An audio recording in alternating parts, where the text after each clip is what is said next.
अस्सलाम वालेकुम। आज से हम मैकेनिक्स के एमसीक्यूज़ को सॉल्व करना स्टार्ट करेंगे। फर्स्ट एमसीक्यू है the quantity of matter in body is called. जो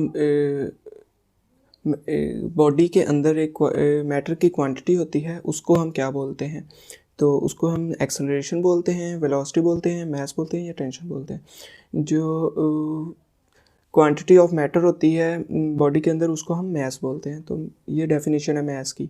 नेक्स्ट टाइम क्या है, a body of negligible small dimension is terms as. ये किस चीज़ की डेफिनेशन है? ये डेफिनेशन होती है पार्टिकल की।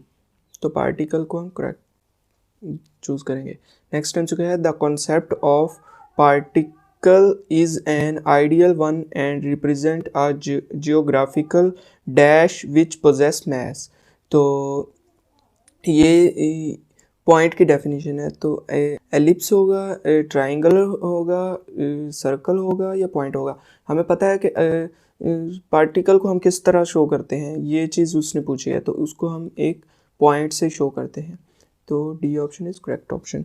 नेक्स्ट टाइम क्या है, a body may be regarded as a aggregate of.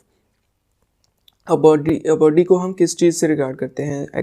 Ellipsis से करते हैं, ट्रायंगल से करते हैं, सर्कल से करते हैं या पार्टिकल से करते हैं। बॉडी जो होती है वो पार्टिकल से मिलकर बनती है, बहुत सारे पार्टिकल से मिलकर बनती है। तो D option is correct option. Next time क्या है, a body is said to be rigid body if the distance between any two of its particles dash by any means. तो रिजिड बॉडी क्या होती है? रिजिड बॉडी एक सख्त body होती है, मतलब कोई चीज़ सख्त हो तो उसको हम रिजिड बॉडी बोलते हैं।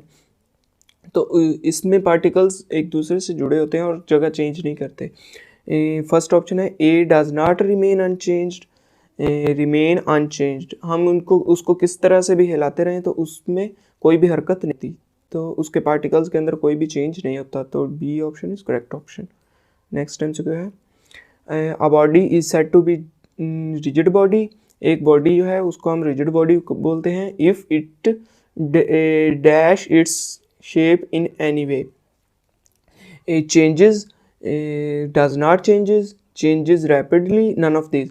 एक बॉडी को हम उसी वक्त रिजिड बॉडी बोलते हैं जब वो अपनी शक्ल किसी भी हालत में अपनी शेप चेंज नहीं करती। तो B option is correct option. Next time से क्या है, a body is said to be in motion. एक बॉडी जो है उसको हम मोशन की हालत में बोलते हैं if it dash its position with respect to its surrounding in the course of time. जब वो अपनी if it dash its position, जब वो अपनी पोजीशन को डैश करे, मतलब इसमें इससे कोई चीज़ हमने बतानी है। If it does not change, if it changes. एक बॉडी को हम मोशन में उसी वक्त बोलेंगे ना जब उसके वो अपनी पोजीशन को चेंज करती रहे टाइम के लिहाज से।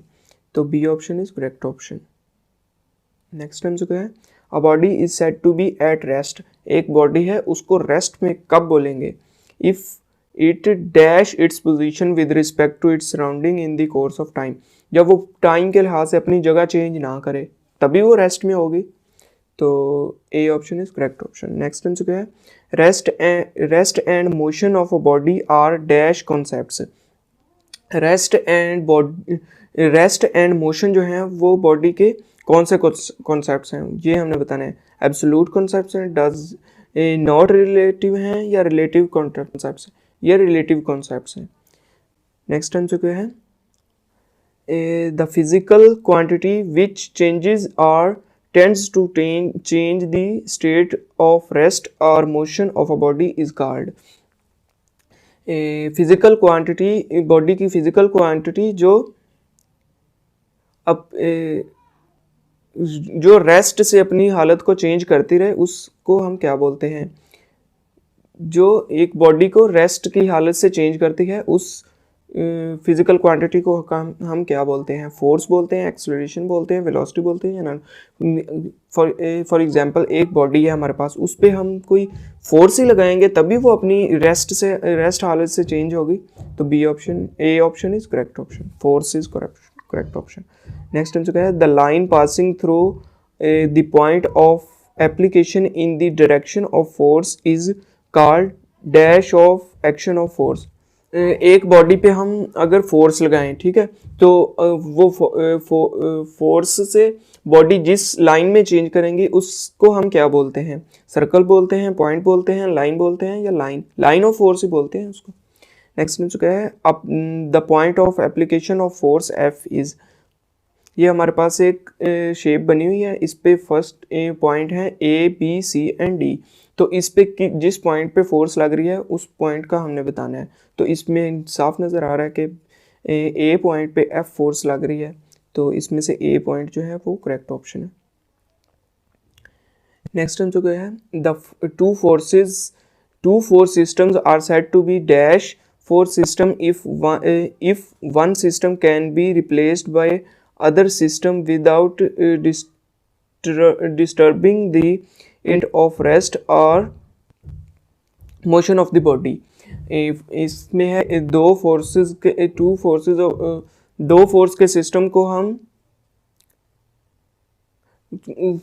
हम क्या बोलते हैं, अगर उसमें से एक फोर्स को हम दूसरी फोर्स से रिप्लेस कर दें और उसके मोशन में कोई भी चेंज ना हो, तो उसको इक्विवेलेंट फोर्स बोलते हैं, ठीक है। नेक्स्ट टाइम जो क्या है, if a force system is equivalent to single force R then R is called the dash of the system. एक फोर्स ऑफ सिस्टम जो है वो है इक्विवेलेंट, ठीक है, तो वो सिंगल आर के इक्वल है, तो आर को हम क्या बोलते हैं, आर को हम रिजल्टेंट बोलते हैं। ये रिजल्टेंट की डेफिनेशन है। नेक्स्ट टाइम से क्या है, the branch of mechanics which deals with the bodies at rest is. Mechanics की वो ब्रांच जिसमें हम बॉडीज जो रेस्ट पे होती हैं उनको स्टडीज करते हैं, उसको क्या हम बोलते हैं, स्टैटिक्स बोलते हैं उसको, ठीक है।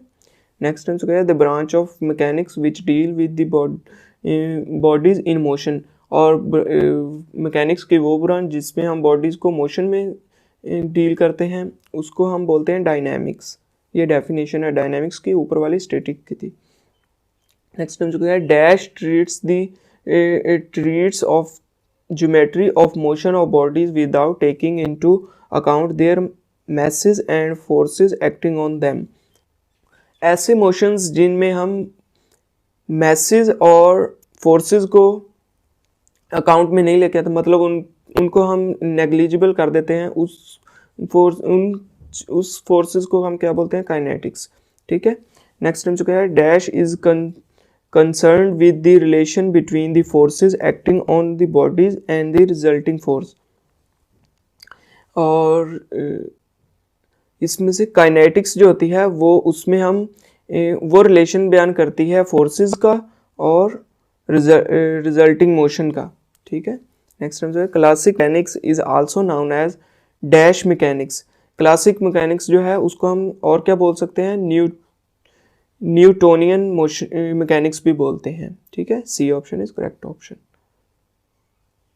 नेक्स्ट जो क्या है, dash mechanics is based on Newton's law of motion. कौन सी मैकेनिक्स है जो न्यूटन्स लॉ ऑफ मोशंस पे बेस करती है, वो होती है क्लासिकल मैकेनिक। तो आज का लेक्चर यहीं तक था। तो आज के लेक्चर में आपको कोई भी चीज़ समझ नहीं है तो आप मुझसे कमेंट बॉक्स में पूछ सकते हैं। अल्लाह हाफ़िज़।